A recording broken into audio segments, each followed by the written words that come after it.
these companies act as a port in a storm because they are reliable earnings growth and basically act like annuity streams. So you can kind of interpret where the market's at by the performance of these stocks. We have this very dynamic environment for technology that is basically sucking all the air out of the room in the market. Because if you were to look in isolation at the consumer sentiment numbers, they are a disaster. But if you look at the spending of the consumer is very willingly spending up on discretionary goods and basically taking any kind of input costs, and they're accepting it. Sarah, when we tell the story of consumer staples, because they're going to start reporting later this month, well into August with Walmart, and I really do want to talk about Walmart first, but we'll get to it. The overlying theme for consumer staples, what is it telling investors and how they should be considering where they place their money? Right. So the backdrop for staples has been pretty muted. There's been low rates of growth. We've been dealing with obviously high oil prices that have filtered through the P&Ls of both the companies and consumers. So clearly we're dealing with a very dynamic environment, and it's been difficult. And on the opposite end of that, we have this very dynamic environment for technology that is basically sucking all the air out of the room in the market.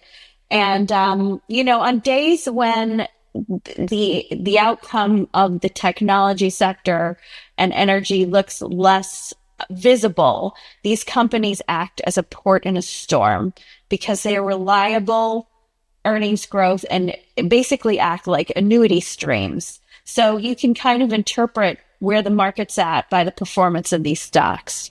So we're going to talk about some big players. Everyone knows Coca-Cola. We're going to talk about Colgate, although I use Crest, and Walmart. But very quickly, the health of the consumer. It's hard to gauge because we have ups and downs with the price of oil. Credit defaults are going up, and yet inflation, up until the most recent kerfuffle in the Strait of Hormuz, was coming down. So where does the consumer stand as we go forward? So you bring up a good point, because if you were to look in isolation at the consumer sentiment numbers, they are a disaster.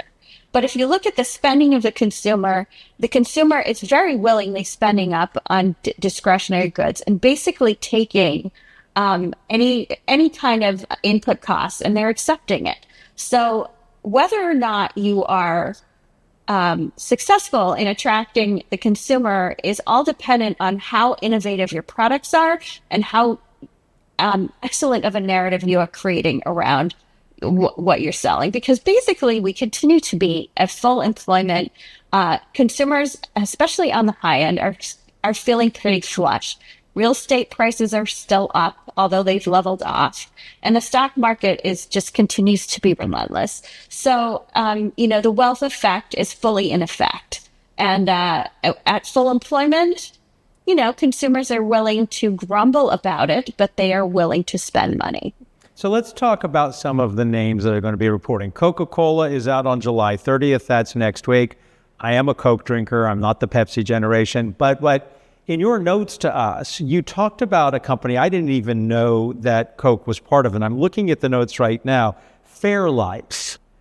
What is Fairlife, and what is Coke doing with Fairlife, and how will that impact their earnings?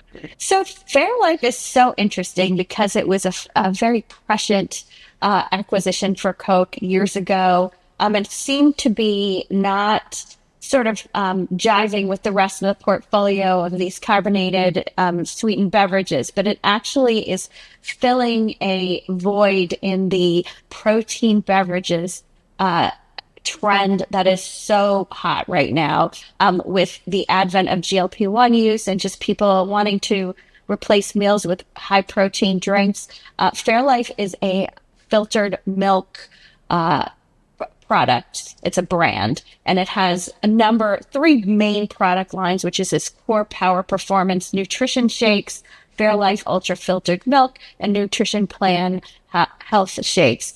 And the growth rates are very high compared to the rest of Coke and to the rest of the staples business. So it's only about 5% of sales mix. But Coke has in the past been very effective at scaling these big acquisitions and making them big global brands. So as GLP-1 use continues and grows, this is a very opportunistic environment for Fairlife, but also the rest of the business is doing fairly well. The company has gone through a period of strategic reevaluation and has sold many of its bottler assets. So it's very much a pure play concentrate business, which is much higher profitability than owning bottlers. So it's in the right place at the right time with the right assets at the moment. So let's look at Colgate. They'll be reporting. Are they in August? They're the 31st. They're the last day of July. What's key for Colgate? And again, I think of them as toothpaste, but you point out they're also pet food. So what should an investor look at?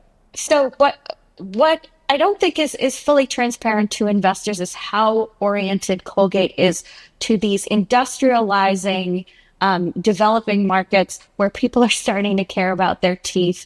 And it's almost like a cross play between beauty and health. And that in itself is very powerful. As people are on Zoom more, on cameras more, they want to look good on the camera, but they also want to be healthy. And I think it's only 20% oriented to the US. So it's very much driven by these higher growth rates in the rest of the world, sort of thematically. But another thing that's sort of less understood is that Colgate has been an early user of AI to advance its business. They use AI to test and score digital media content globally, which has greatly improved their media efficiency and enabled real-time optimization of what is working across platforms. So they can take something they've learned in one part of the world and use it in another part of the world, different products, different category combinations. So that's been an interesting angle for Colgate. So I never would have thought of Colgate as an international, I probably should have, as an international player. The way you just described it, it's clear. Yes. For sure. And I think, if you are looking at these tech companies kind of in the back of your mind, these companies no longer live in isolation of one another. Where is all this compute power going? Well, it's going to these gigantic global players. And if you're going to defend tech, if you're going to continue to defend the use of tech, you're going to have to evaluate how well a company like Colgate or even like Coke, which is a little further down the spectrum in terms of developing these capabilities, is going to most effectively use their available technology. Okay, so let's wrap up with everyone's favorite, although I go to Target. Walmart. They're reporting in August, but we'll get a real understanding, or will we get a real understanding of the health of the U.S. consumer and the ability of that individual to keep spending money when Walmart reports? Yeah, I mean, that is absolutely the question on everyone's mind, because I would say in the last quarter, the messaging around the consumer has gotten sharper. You're hearing about people, maybe running out of money at the end of the month. We heard that from ConAgra, from Pepsi, that just reported people seem to be having, less willing to go into convenience stores. Gasoline is maybe crowding out that incremental gas station hot dog or whatever, gas station Pepsi. And so for Walmart, for sure, people will be interested in hearing all of the different tangents around the consumer. And what is really interesting about Walmart is that it used to be considered this like rural, low income, exposed, kind of like, is it going to be Kmart? Are they going to be Kmart in the future?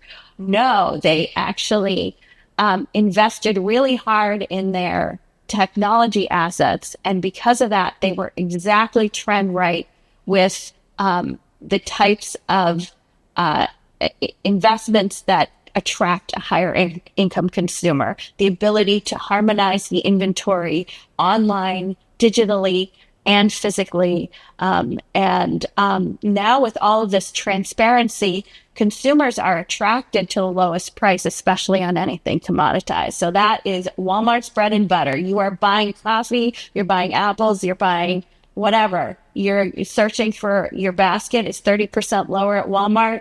I love it. So the other thing that's enabled them to do this is their efforts in this pools of data that they've built have provided a second P&L, which is this high margin income stream, membership income, advertising income, third-party marketplace revenues, fulfillment, all of this really high profit margin stuff that allows them to offer their goods at rock bottom prices. So in an environment where the consumer is more and more discerning at every level, at every cohort, Walmart is exactly in the right place that they need to be.